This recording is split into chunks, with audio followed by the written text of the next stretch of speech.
పేదింట్లో పెద్దన్నల ఆపదలో ఉన్న వారికి ఆపద్బాంధవుడు ఆదుకుంటున్న బీజేపీ రాష్ట్ర నాయకులు రఘువీరారెడ్డి. నర్సాపూర్ పట్టణంలోని 1వ వార్డులోని దొంతి లక్ష్మీ లింగం గౌడ్ దంపతుల కూతురు రాధిక వివాహానికి పుస్తమట్టలు బహుకరించడం జరిగింది. ఈ కార్యక్రమంలో బీజేపీ సీనియర్ నాయకులు బాదే బాలరాజ్, గుండం శంకర్, కౌన్సిలర్ రత్తా రమేష్ యాదవ్, సదానంద్ మరియు బీజేపీ నాయకులు పాల్గొన్నారు.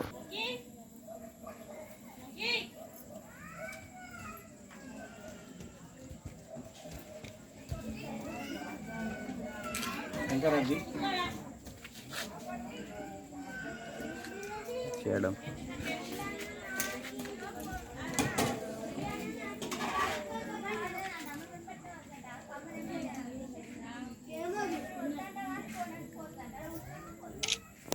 మరిన్ని అప్డేట్స్ కోసం మా ఛానల్ని సబ్స్క్రైబ్ చేయండి.